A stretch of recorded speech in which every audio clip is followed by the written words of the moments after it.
Iaraka hivavaka isika ry havako. Andriamanitra ianao a, ilay Andriamanitra tia dia tianay tokoa ka manolotra ny zavatra rehetra ho anay, ary isan'izany aho izao tombonandrom-pahavelomana omenao anay izao. Midera sy mankalaza ary manome voninahitra anao izahay. Ankehitriny kosa izay hiaino ny teninao, dia rakofy amin'ny fanainao masina izahay mba handehananay araka ny sitraponao. Amin'ny anaran'i Jesosy Kristy Tompo. Amen. Mofinaina voalahatra ho antsika anio indray ry havako ny bokin'ny Salamo fa 570, ny andininy fa 410 hatramin'ny fa 120. Salamo fa 570, andininy fa 410 hatramin'ny fa 120. Vakiana amin'ny anaran'i Jesosy manao hoe: Jehovah manohana izay rehetra efa ho lavo, sy mampitraka izay rehetra mitanondrika. Ny mason'izao rehetra izao miandrandrana, ary ianao manome azy ny haniny amin'ny fotoany. Manokatra ny tananao ianao ka mahavoky soa ny zava-miaina rehetra. Marina Jehovah amin'ny lalany rehetra, sady mamindra fo amin'ny asany rehetra. Jehovah dia eo akaikin'izay rehetra miantso azy, dia izay rehetra miantso azy marina tokoa. Hanefa ny irininy izay matahotra azy izy, ary hiaino ny fitarainany ka hamonjy azy. Miaro izay rehetra tia azy Jehovah, fa ny ratsy fanahy rehetra kosa aringany. Ny fiderana an Jehovah no tenenin'ny vavako, ary aoka ny nofo rehetra ankalaza ny anaran'ny masina mandrakizay doria. Ray Masino, manamasinana amin'ny fahamarinana, ny teninao no fahamarinana. Amen. Ho ampitomboana mandrakarivo aminareo ry havako ny fahasoavana sy ny fiatanana avy amin'ilay Andriamanitra iray sy Jesosy Kristy Tompontsika. Amen. Ity mofinainantsika ity ry havana dia tafiditra indrindra ao amin'ny tapany fahatelo na ny fizarana fahatelo amin'ity Salamo fa 570 ity, izay maneho indrindra ny fomba fiasan'ilay mpanjaka be voninahitra, na ihany koa ny fomba anehoany Jehovah ny asany ao amin'ny fanjakana. Asehon'ny Salamo fa 570 mantsy fa mpanjaka Jehovah. Ao amin'izany ry havana dia miseho fa Andriamanitra miseho amin'ny vanim-potoana rehetra sy amin'ny tranga rehetra mandalo amin'ny fiainan'ny vahoakany izy Andriamanitra. Koa raha reraka sy ory ny vahoaka dia andrandrao ny Tompo.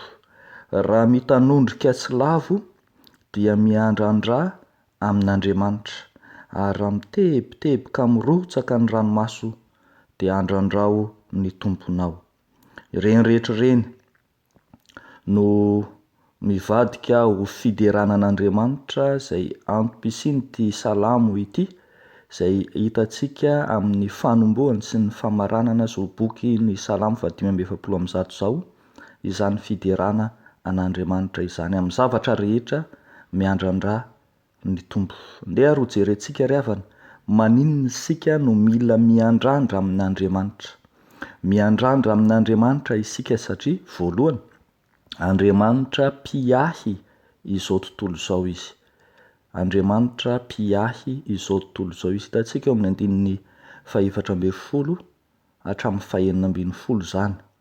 Eo no ahatarafatsika fa tsy Andriamanitra mpahary fotsiny izy, fa Andriamanitra miahy izay nohariany. Koa ny lafiny manontolo amin'ny voary rehetra izay noforoniny nohahiny sy misitraka ny fahatsarana.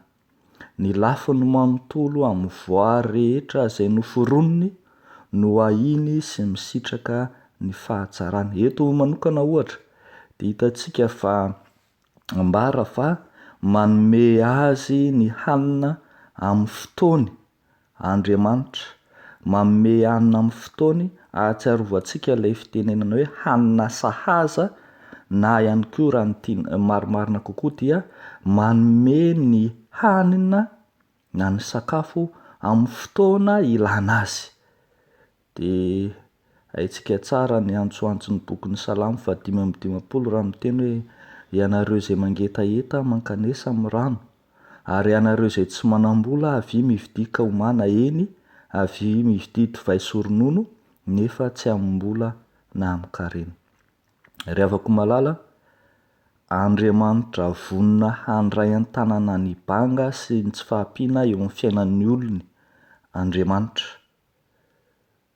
Andriamanitra efa niaraka taminao, Andriamanitra miaraka aminao ary mbola vonona hiaraka aminao mandrakariva. Andriamanitra, izany hoe tsy misy mihitsy ny fotoana nandaozany anao na mbola handaozany anao.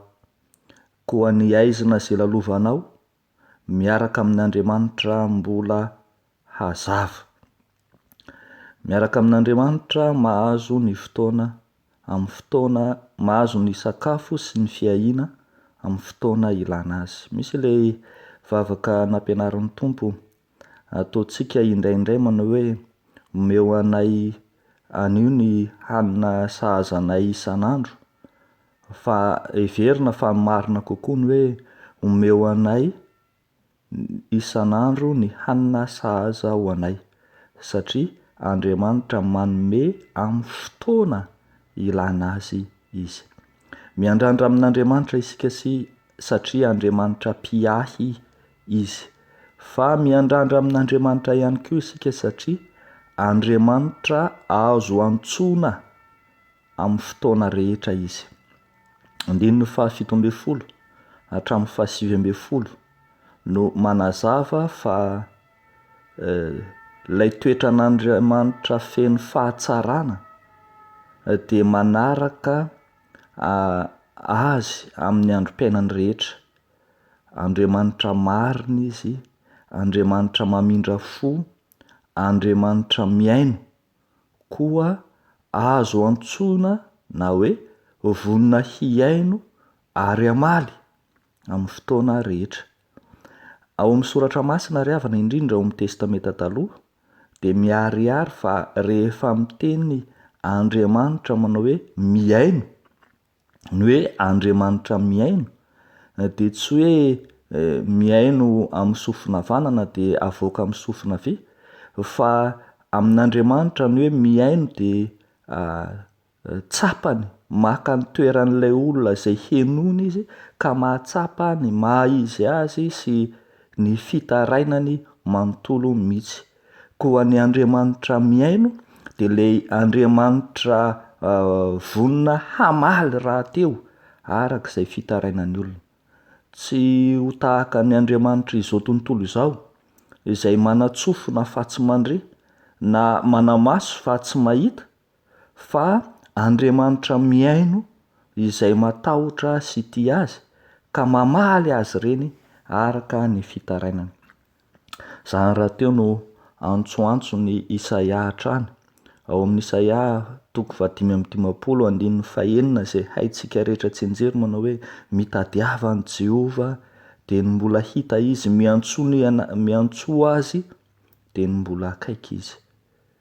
Ry havako malala, azo antsoina amin'ny fotoana rehetra Andriamanitra, hizaranao sy hitondranao ny alahelo sy ny tebiteby, ny vesatry ny fonao, ary vonona rahateo izy tsy ny miaino fotsiny fa ny mamaly anao araka ny hampenindra fony.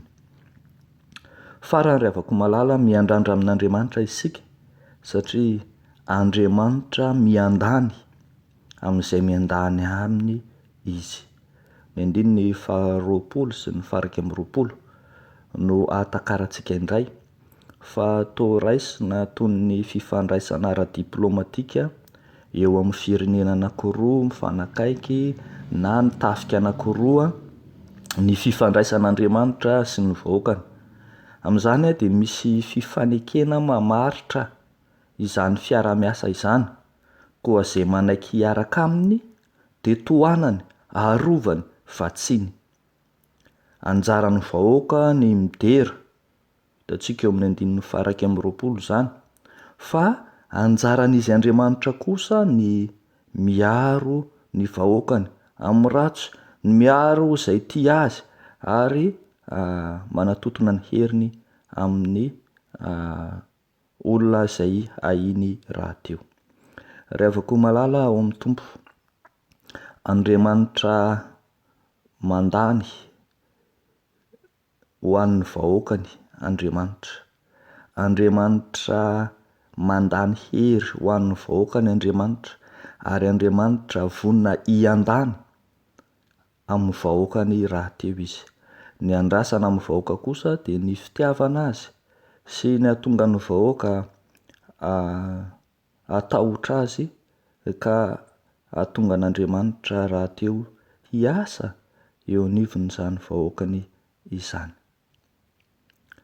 Rehefa mahita ny asan'Andriamanitra lehibe ny vahoaka dia miseho sy mandeha ho azy ny fiderana izay ataony velona rehetra.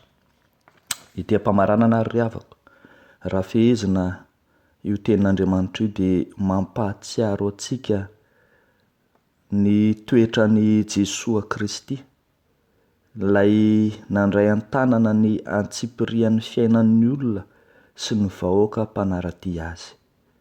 Raha vahoaka noana dia nofahanany, raha niantso azy dia nohenony, ary raha tojo olana sy ny sarotra dia narovany. Eno koa ary ankehitriny andrandrao ny famonjeny, fa mpamonjy azo antoka indrindra izy. Dia ho an'Andriamanitra irery an'ny voninahitra. Amen. Hivavaka isika. Andriamanitra, misaotra anao zahay ny amin'ny teny izay mampanantena fa azonay anteherana amin'ny lafiny rehetra ianao. Ary eto izay dia mifona aminao noho ny amin'ny tsy fahatokisanay indraindray, noho ny amin'ny izay fiheveran-tenanay ho mahavita azy. Hifonanay aminao ny mahatonga anay ho lavitra anao, fa indro ianao ankehitriny mampiseho aminay fa mpamonjy, mora azo indrindra ianao, afaka hiandrandranay mandrakariva. Dia entinay miaraka aminay eo anatrehanao, Andriamanitra, ireo vahoaka noana, ireo sahirana, entinay eo anatrehanao, ireo izay mbola ao anatin'ny ady sy fifampandaniana, entinay eo anatrehanao, ireo izay mitalao fatratra eo anatrehanao. Tompo, miainoka mamalia, ry Andriamanitra raina masina sy tsara indrindra. Dia amin'ny anaranao Jesosy Kristy mahavonjy no anaovanay sy angatanay izany vavaka izany. Amen.